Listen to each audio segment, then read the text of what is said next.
Boa noite. Gente, eu vou ser muito rápida para começar logo, para ter bastante tempo. Eu só queria dizer que essa mesa tem o apoio da EDP. Queria agradecer demais a Grada Quilomba pela presença aqui, ao Calaf Palanga, que vai conversar junto com a Lili Schwartz, com ela hoje. Boa mesa.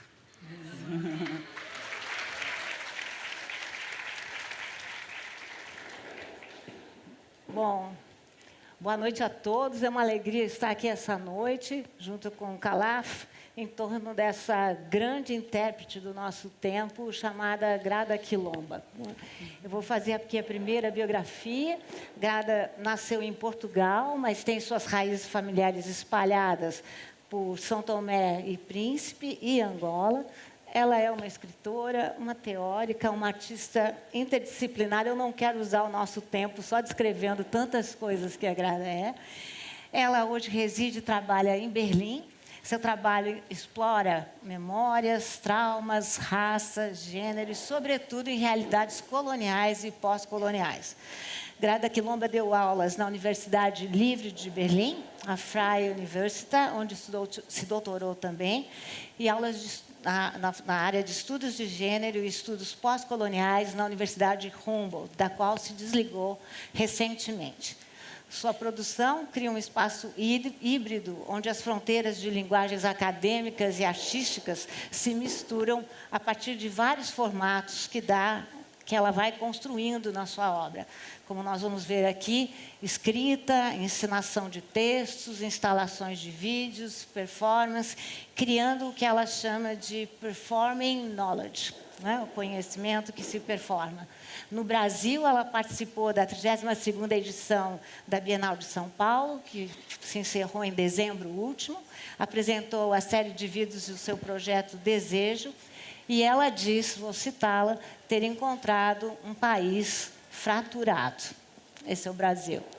Ela abriu no sábado passado uma exposição na Pinacoteca do Estado de São Paulo, chamada Desobediências Poéticas. Quilomba, ela é co-editora de Mitos, Subjetividades e Máscaras, de 2005, e autora de Memórias da Plantação, Episódios de Racismo Cotidiano. O livro originalmente é de 2008, e só agora, 11 anos depois, ele é publicado pela Cobogó, aqui no Brasil. Plantation, como nós vamos conversar agora, é uma metáfora, um símbolo de um passado traumático, mas também de um racismo do presente e praticado cotidianamente. Muito bem-vinda, Grada Quilomba. Obrigada.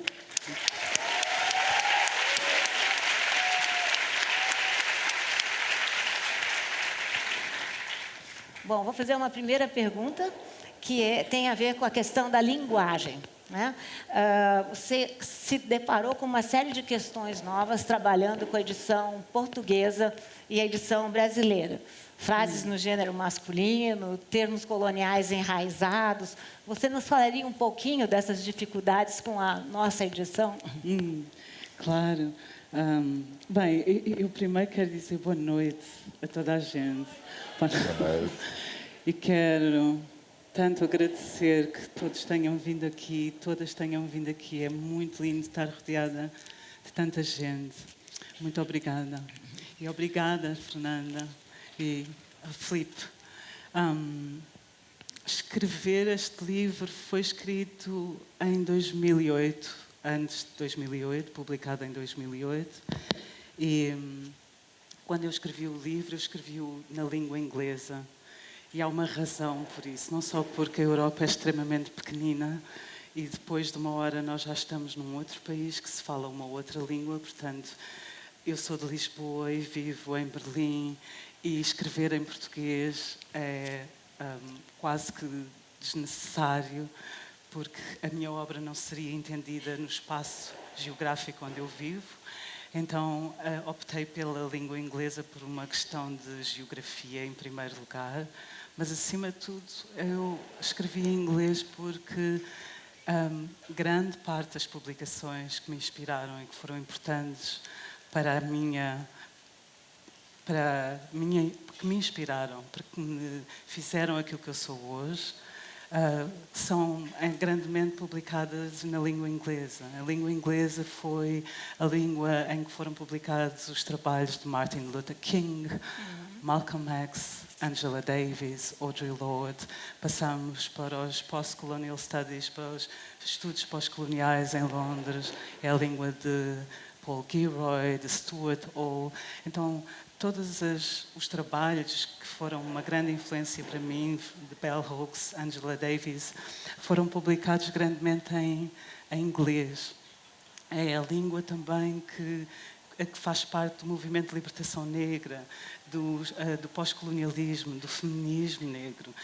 Grandes obras foram sempre publicadas e escritas nessa língua. Então há todo um trabalho de desmontar a língua inglesa, desmontar o colonialismo, descolonizar a língua, que não aconteceu em muitas outras línguas coloniais europeias.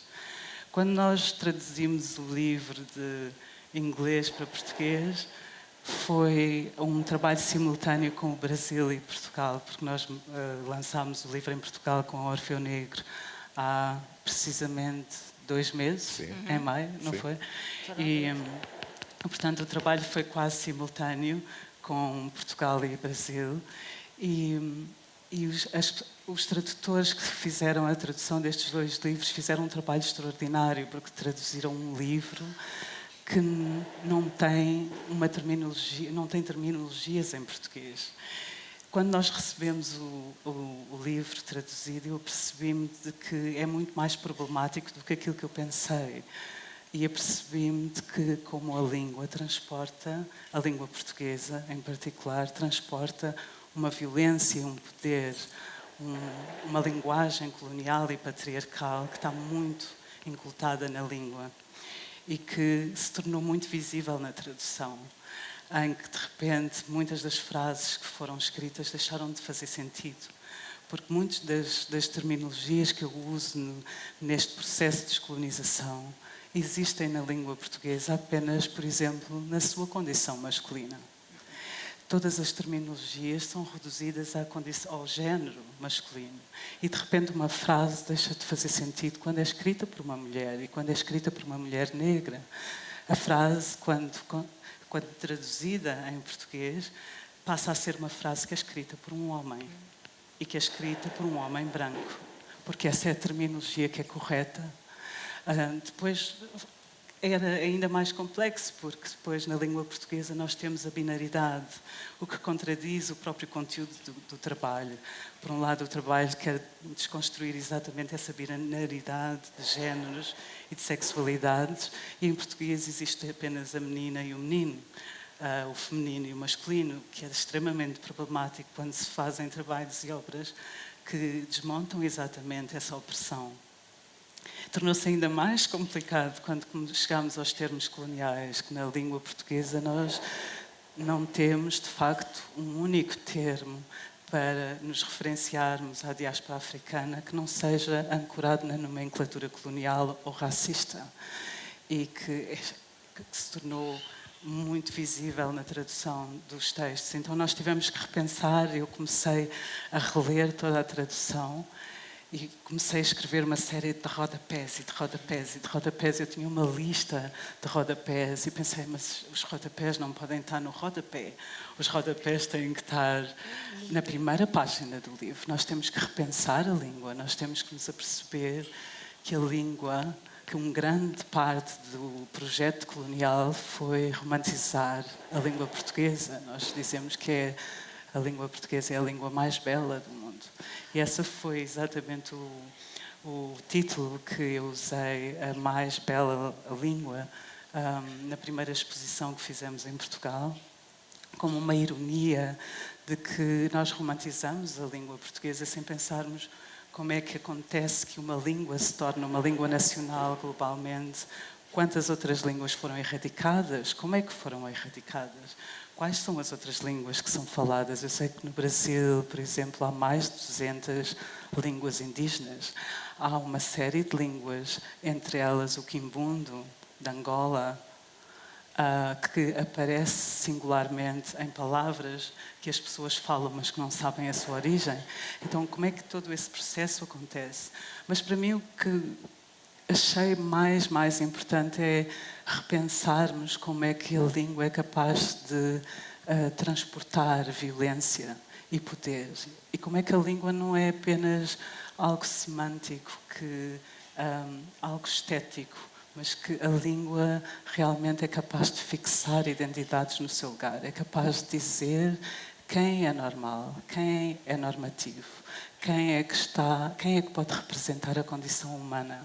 E nesse momento, quando nós nos apercebemos como a língua fixa identidades e como patologiza identidades e como trata e define certas identidades como desviantes, ou no caso, quando nós estávamos a traduzir, o que é que significa para uma identidade não poder existir na sua língua escrita e falada, ou apenas existir como um erro ortográfico? E essa, para mim, foi a grande questão que abre o livro na tradução portuguesa e que está escrito numa carta. Nós íamos ler esse trecho, mas resolvemos que não leríamos porque temos pouco tempo. Eu estou dando as costas de propósito aqui, mas vamos resistir, não é? E, Calaf. Boa noite. É um prazer imenso estar com essas duas senhoras maravilhosas. Eu tenho uma admiração imensa por essas pensadoras. Eu acho que eu, enquanto indivíduo, cresci bastante estando em contacto com a vossa obra. Bom, não vou falar de ti, Lília, mas na obra da Grada há 5 palavras que aparecem constantemente. Eu vou dizer aqui as palavras e vou pedir para elaborares um pouquinho mais. Negação, culpa, vergonha, reconhecimento, reparação. Consegues partilhar connosco porque é que essas palavras são chave no teu trabalho? Então, a semana passada na Pinacoteca nós abrimos uma exposição individual e numa das galerias, dos espaços de instalação, foi instalado um trabalho que se chama o Dicionário, e é exatamente, o Dicionário é uma instalação de vídeo que é dedicado a estas 5 palavras. É um trabalho que eu fiz, em que fiz uma grande pesquisa com vários dicionários internacionais, o dicionário de língua alemã, o dicionário de língua francesa, inglesa, portuguesa, o dicionário de psicanálise, o dicionário de psicanálise freudiana, psicanálise kleiniana, e depois retirei uma série de definições para acabar por fazer a minha própria definição destas 5 palavras.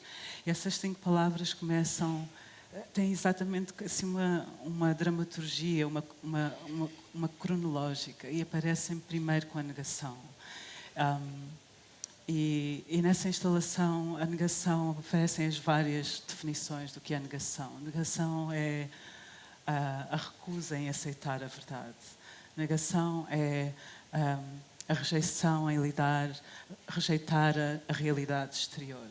Negação a definição torna-se cada vez mais complexa e começa a explicar a negação como em termos psicanalíticos. Negação é quando se projeta nos outros aquilo que nós não queremos que exista dentro de nós próprios. Negação é a clivagem do eu, é o momento em que nós dividimos a realidade exterior entre a realidade boa e a realidade má. Eu introjeto a parte boa como sendo parte de mim própria e projeto nos outros aquilo que eu não quero, a realidade má, os objetos exteriores que se tornam os maus objetos, os maus objetos que são responsáveis por essa realidade má. Isso é parte da negação. Negação é quando eu afirmo algo através do seu termo negativo. Eu não sou racista. É uma afirmação construída através da negação, por exemplo. Então, isso levanta questões que não é uma questão de racismo, mas uma questão de não ser racista, mas uma questão de antirracismo. Começamos a desconstruir exatamente a linguagem. Então começa com a negação. Da negação passa a culpa, que é um outro conflito interno entre o eu e o exterior. Depois passa a vergonha, que é um conflito interno entre o eu, o ego e o superego.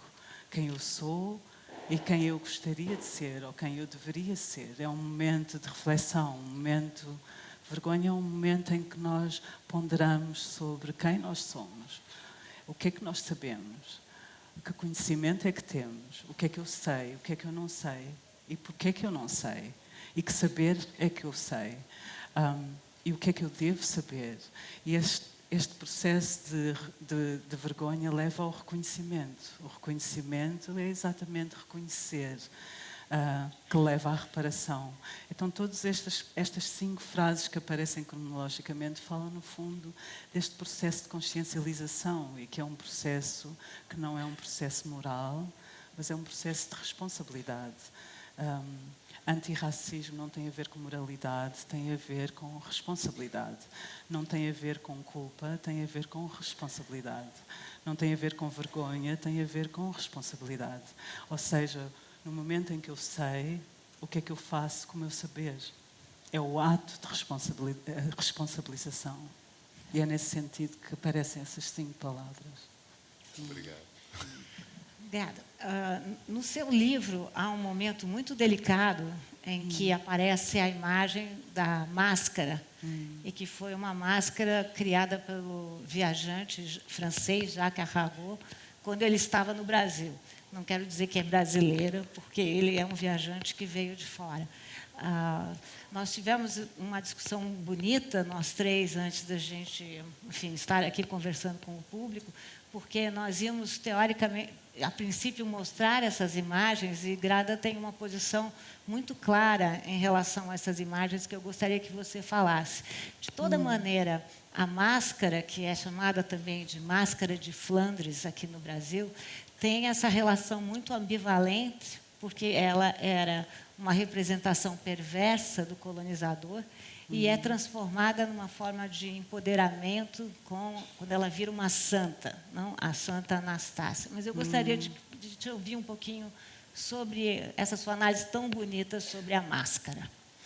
A máscara é muito engraçado, porque eu não sabia que a Lili tinha preparado as imagens. E quase antes de nós virmos para o palco, ela disse: eu tenho depois umas imagens que eu vou mostrar para falar da máscara. E é um momento muito interessante, porque eu não mostro essas imagens em público. E há uma razão porquê. Porque eu acho que durante muito tempo estas imagens em que africanos escravizados são humilhados e violentados através de instrumentos da escravidão, são apresentadas em público quase de uma forma com um certo fetichismo e com um certo voyeurismo.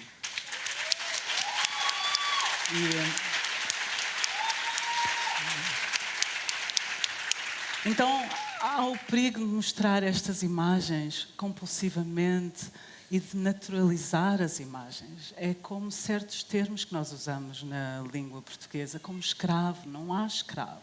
Há a pessoa que é escravizada, há uma ação, há um sistema que escraviza uma pessoa. Então, são estes momentos que são importantes repensar como a língua, assim como as imagens, são capazes de reproduzir violência.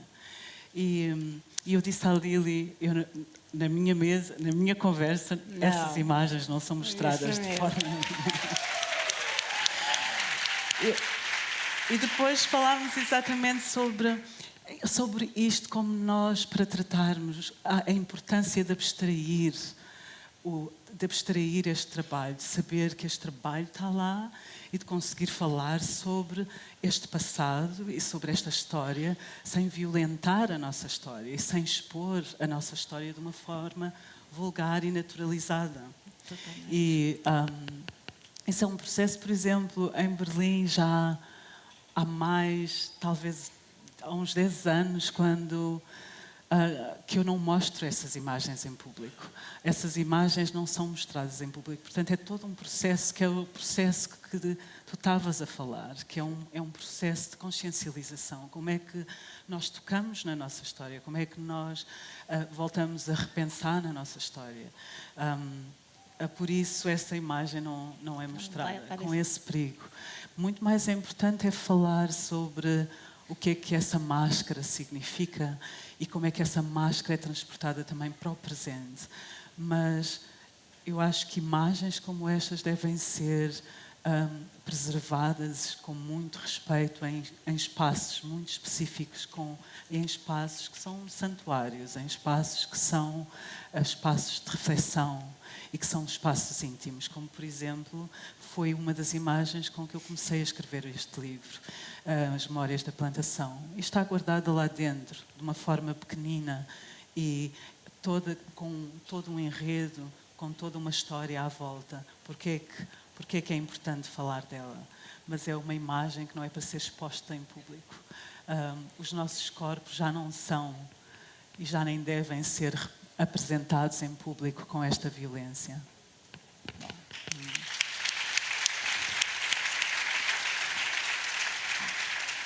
Grada, é difícil escolher os tópicos, são tantos, né? E eu vou e o tempo é curto e, obviamente, ainda o público quer fazer perguntas, claramente. Mas tenho uma pergunta, principalmente pela forma como tu navegas em diferentes mares. Não é? O espaço da academia e da arte tem códigos distintos. Não é? Sendo tu uma artista múltipla, plural, não é? Como é que tu distingues e como é que tu navegas entre esses dois espaços? É interessante porque há perguntas que nos são feitas muitas vezes e às vezes demora muitos anos até nós conseguirmos responder a elas. E essa é uma delas. Durante muito tempo, eu acho que o meu trabalho sempre foi um trabalho muito híbrido. É um trabalho que atravessa muitos géneros diferentes e muitos espaços diferentes. Mas as perguntas mantêm-se em mas trabalhas na academia ou no teatro ou na arte contemporânea?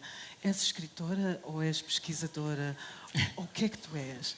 E ontem nós falámos sobre isso numa outra conversa e eu acho interessante relembrar que essas perguntas têm um lugar muito colonial e muito patriarcal também. Sim.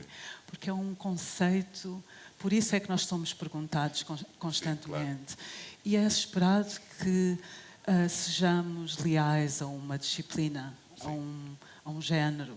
Ou és músico, ou és escritor, exato, ou és performer, ou escreves livros. Sim. E é tudo muito separado. E essa separação do conhecimento, essa fragmentação do conhecimento, faz parte exatamente do conceito colonial e patriarcal do que é o conhecimento, que é um conceito extremamente masculino e branco e fálico. É fálico porque é extremamente hierárquico, é algo que começa a crescer.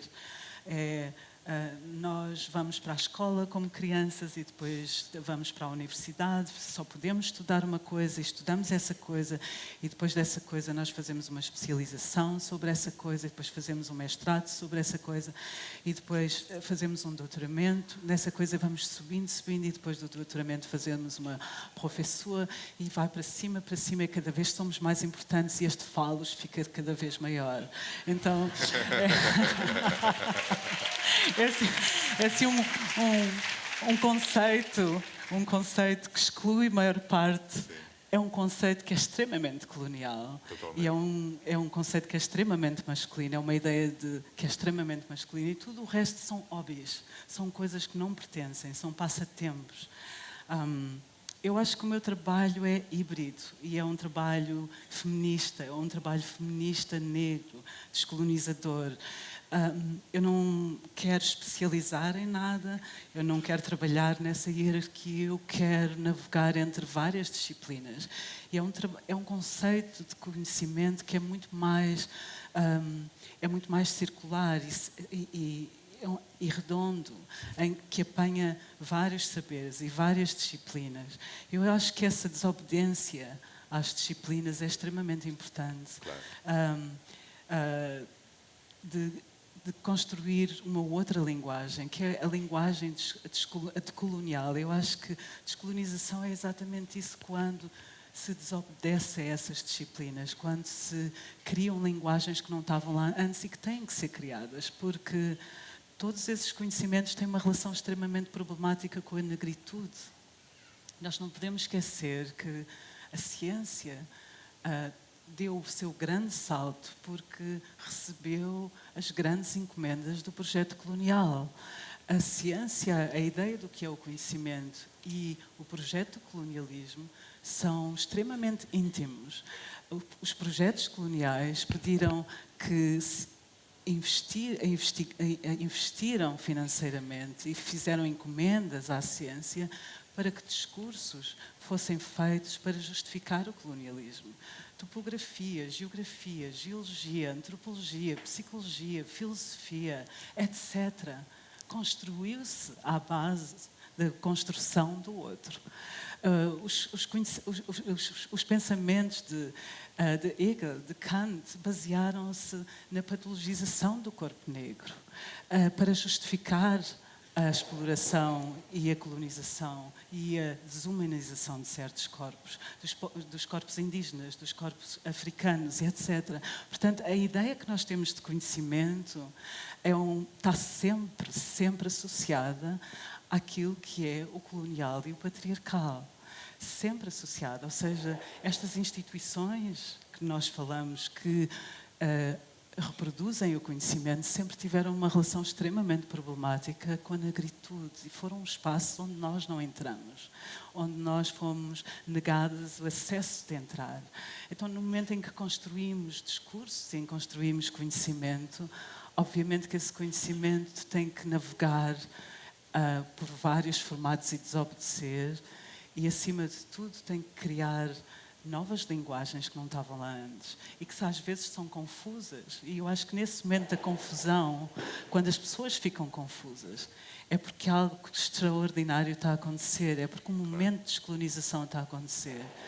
Quando eu lancei as Memórias de Plantação em Berlim, no Festival Internacional de Berlim, de Literatura, eles não sabiam onde colocar o livro. Eles pensavam, será ficção, será psicanálise, será ciência, será memória, será trauma, será biografia. E é esse momento de confusão que é tão necessário, essa desobediência para criar novas linguagens, para criar as linguagens decoloniais. Falando em linguagens não coloniais, decoloniais, nós combinamos que algumas imagens nós podemos mostrar, não é? Então vamos ver duas imagens e depois duas imagens que dialogam com a máscara de outra maneira e depois mais uma.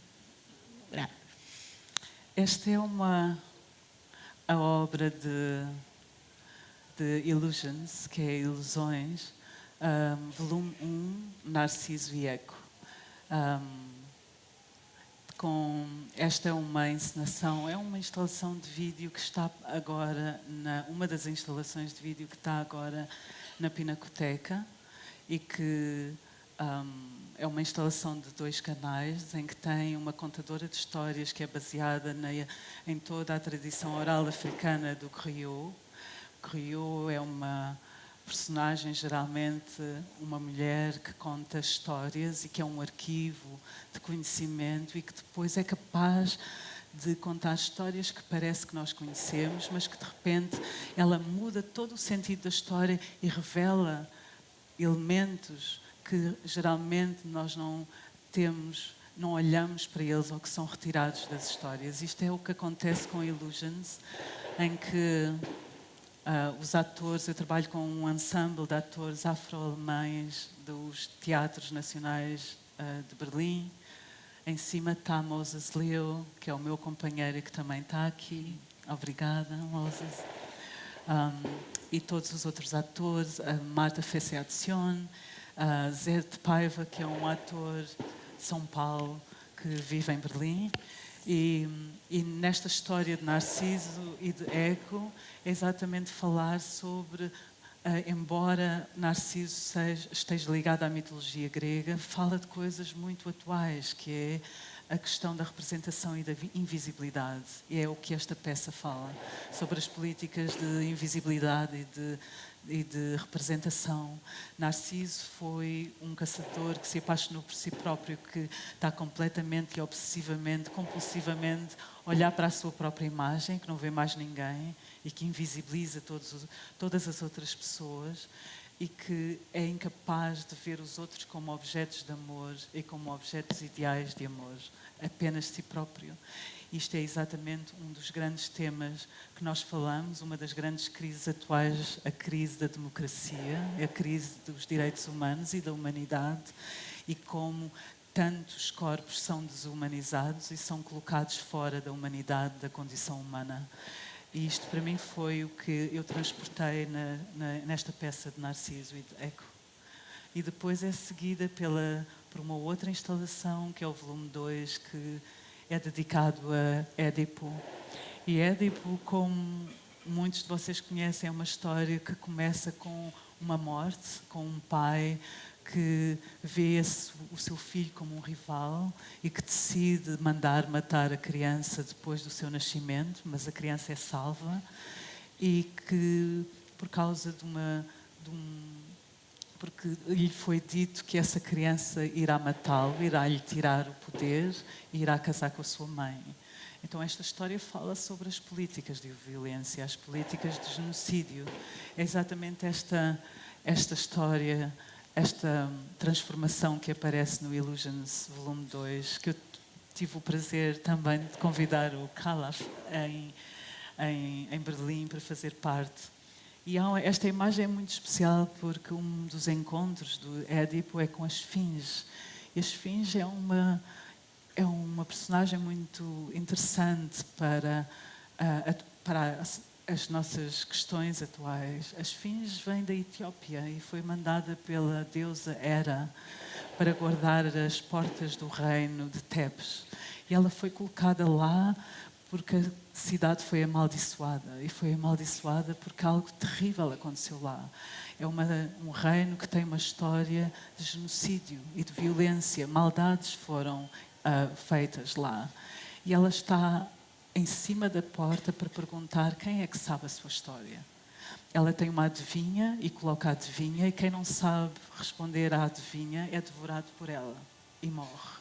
Portanto, a Esfinge traz a questão das políticas do conhecimento. Quem é que sabe o quê e quem é que não sabe?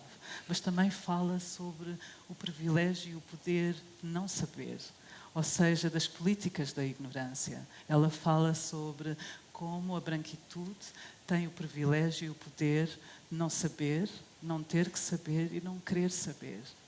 E só quando se sabe é que essa maldição pode ser terminada. Édipo, entretanto, entra e é o primeiro personagem que consegue responder às Esfinge. Ele responde e diz, é um ser humano. Ele fala sobre a condição humana e consegue libertar a cidade. Mas Édipo traz também uma mensagem que é, por mais que ele corra e fuja, ele não consegue fugir, escapar do seu destino. Portanto, ele traz também a mensagem que é, o passado tem que ser trabalhado. O passado não é passado, o passado coabita com o presente. E ninguém pode se escapar da sua própria história passada. O passado tem que sempre acompanhar o presente. Como Édipo, a história colonial não passou. A história colonial, o presente é o continuado, é um legado contínuo da história colonial. E isso é a mensagem que Édipo traz. Não é possível escapar do passado. Eu tenho que, no presente, lidar com o passado para ter uma visão futurista. Esta é a mensagem destas duas obras.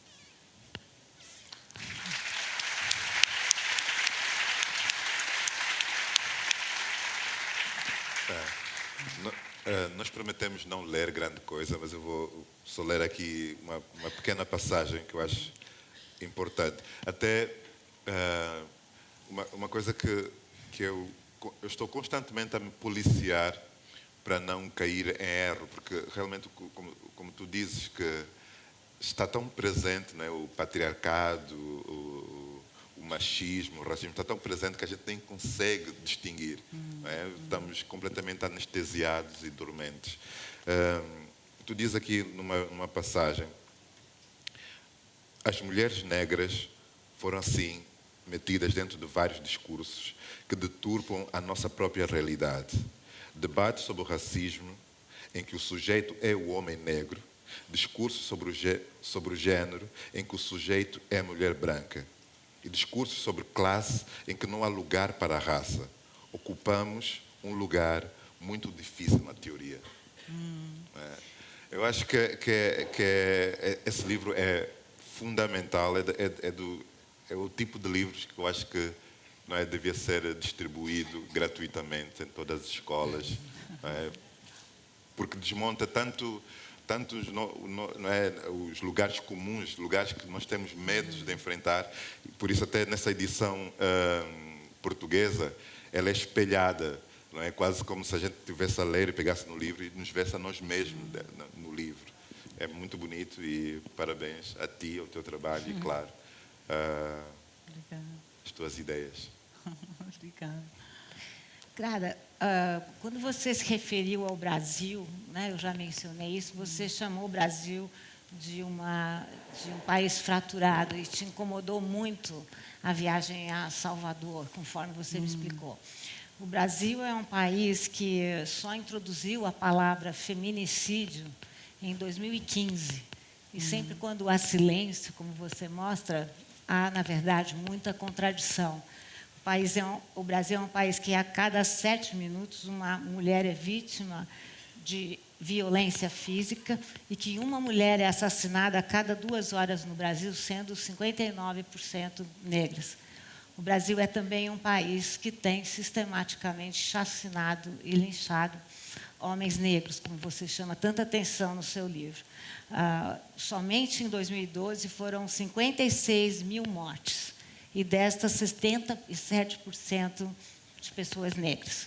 São dados de guerra civil, e eu gostaria muito, acho que todos aqui gostariam de que você dividisse conosco essas suas impressões sobre o Brasil. É engraçado, quando eu falei da história deste trabalho de Édipo, este trabalho de Édipo fala exatamente sobre o que tu, Khalaf, estavas a falar e o que tu falas agora também, e que fala sobre as políticas de violência. Por exemplo, a história de Édipo muitas vezes foi na psicanálise muito explorada como uma história de desejo. É uma história de desejo entre um menino que se apaixona pela mãe e que é rival ao pai. E muitos outros elementos da história de Édipo foram absolutamente ignorados. Transformou-se, foi reduzida a uma história de sexualidade e de desejo. Foi já no final dos anos 50 que Fanon, e ele era muito jovem, ele era um intelectual com 28 anos quando escreveu Máscaras, Pele Negra, Máscaras Brancas. Ele escreveu algo extraordinário. Ele disse: o complexo de Édipo é uma invenção branca, porque o complexo de Édipo, da forma como é explicado, fala sobre o poder e o acesso ao poder. É uma relação, fala sobre a família, mas a família como um sinónimo de nação e a nação como um sinónimo de família. Mas nós não podemos esquecer que os povos colonizados não pertencem a essa nação e que não têm acesso a essa nação. E por mais obedientes que sejamos, nós não temos acesso a essas estruturas e esse privilégio histórico, constitucional, institucional, estrutural. Portanto, esta é uma problemática que é uma problemática, é um conceito colonial e patriarcal. E depois, isso foi algo que me marcou muito, como ele trabalhou isso.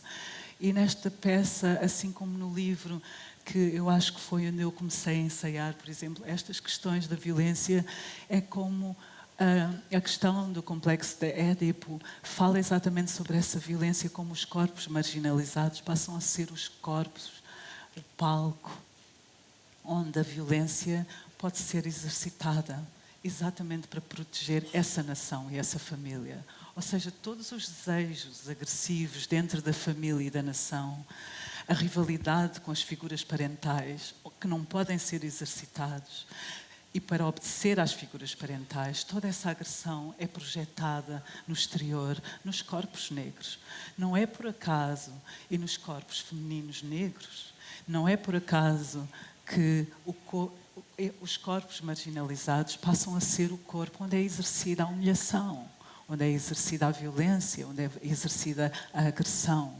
Esse corpo passa a ser o depósito onde as agressões da nação são projetadas. Isso é um dos elementos que aparece aqui. Quando eu vim pela primeira vez ao Brasil, isso tornou-se era muito manifesto e muito visível. Visível, por exemplo, na arquitetura. Essas políticas de violência, essas políticas de humilhação. Uma arquitetura que constrói uma arquitetura com portas de frente e com portas de fundos. Uma arquitetura que, propositadamente, constrói espaços diferentes, entradas diferentes e saídas diferentes para corpos diferentes, que não se devem encontrar. Nós sabemos que os corpos que entram na frente não são os mesmos corpos que entram nas portas dos fundos. Nas portas dos fundos entram os corpos, que são os corpos serviçais, que tocam os botões, que abrem as portas, que limpam o lixo. Há um apartheid de corpos, que, por exemplo, ainda é presente na arquitetura, que é uma contradição com a Constituição Democrática. Parece ser impossível viver numa democracia onde se constroem casas que separam os corpos e a entrada e saída de corpos, por exemplo. Então, são esses pequenos exemplos que se normalizam, que aqui são normalizados e que eu acho que são violentos não só pelo facto que são violentos, mas eu acho que a maior violência Tudo bem?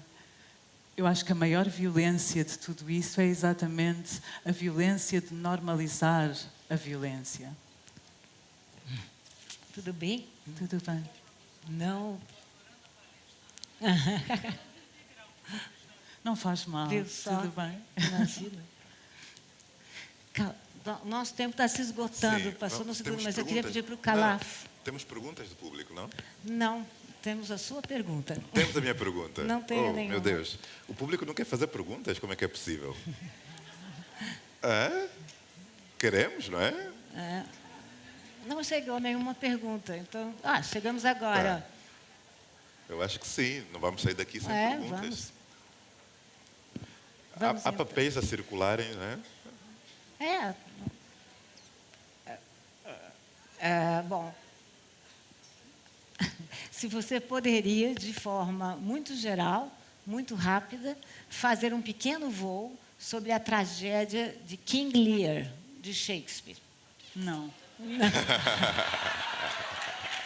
Próxima. Próxima pergunta. Enquanto vocês elaboram a próxima pergunta, Você faz. eu vou falar. Assim, é algo que é muito recorrente, não só no trabalho da Grada, mas como no meu também, que nós vivemos, nós fazemos parte dessa grande família que é a diáspora africana, que é também essa família que é nossa também aqui no Brasil, que é também um país que agrega ou que absorveu a diáspora africana. E é muito comum nas nossas vivências, navegando pelo mundo, nós saudarmos-nos. Acho que todo mundo já conhece essa expressão, né? O saudar negro. Eu, particularmente, acho que esse saudar nasce da necessidade da gente habitar, não é, essa ideia, essa nação, não é, porque nós somos desterrados. Então, o nosso país é o nosso corpo. E quando a gente sauda o outro, a gente está a reconhecer, não é, a luta de sobrevivência, estamos a reconhecer a resistência diária que somos obrigados a atravessar para conseguir estar naquele momento, né, de pé. Isso é muito lindo, porque num dos... eu sei que esse tema aparece no teu livro, e aparece nas Memórias da Plantação também, como um capítulo e é um tema que eu ligo muito ao trauma e ao trauma colonial. Na Europa é muito comum, sempre que uma pessoa negra passa por outra pessoa negra, sempre cumprimenta. Nós cumprimentamos, baixamos a cabeça e continuamos. Não falamos uns com os outros, mas há um momento de reconhecimento. E no livro aparece de uma forma muito bonita que uma das mulheres diz: eu sempre cumprimento todas as pessoas, eu já de criança aprendo a cumprimentar.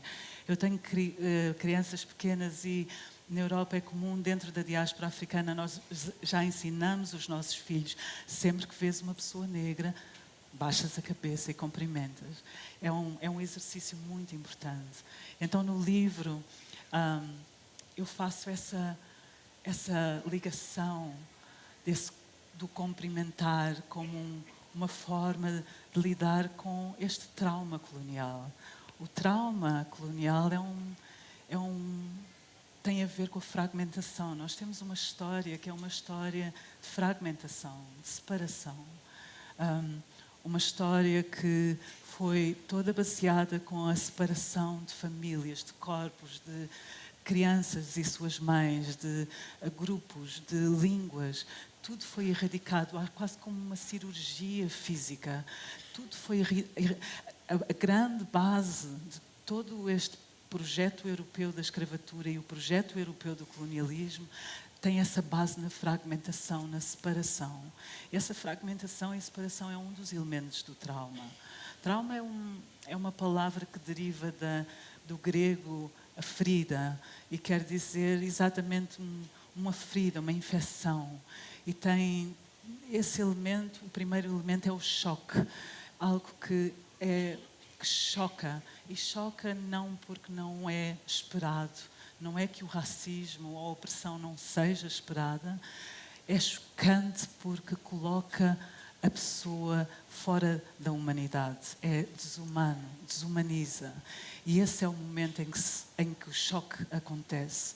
O segundo elemento é exatamente a separação, separa, fragmenta essa pessoa. No momento em que o racismo acontece, separa essa pessoa da nação. Essa pessoa é assaltada porque não pertence à nação, não pertence ao espaço. Portanto, há uma fragmentação. E exatamente essa fragmentação depois é elaborada nesse cumprimento.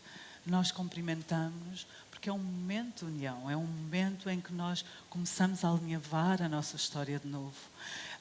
Quando nós temos uma história que é baseada na cirurgia quase física de um continente, quando nós nos cruzamos na rua, esse cumprimento é quase como um alinhavar, um cozer da história de novo.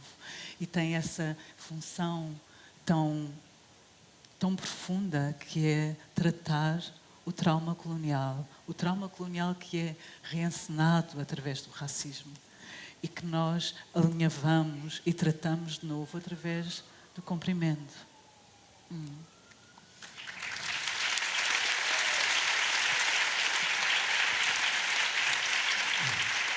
Está na nossa hora. Eu não estou recebendo perguntas, eu estou recebendo telegramas aqui dizendo acabou o horário. Eu sinto muito, eu vou ter que interromper.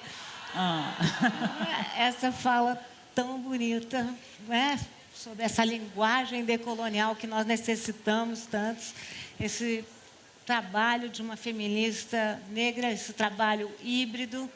A única boa notícia que eu posso dar é que Grada Quilomba e Kadhafi, eu mesma, vamos estar agora, sobretudo Grada, autografando na livraria. Muito obrigada, gente.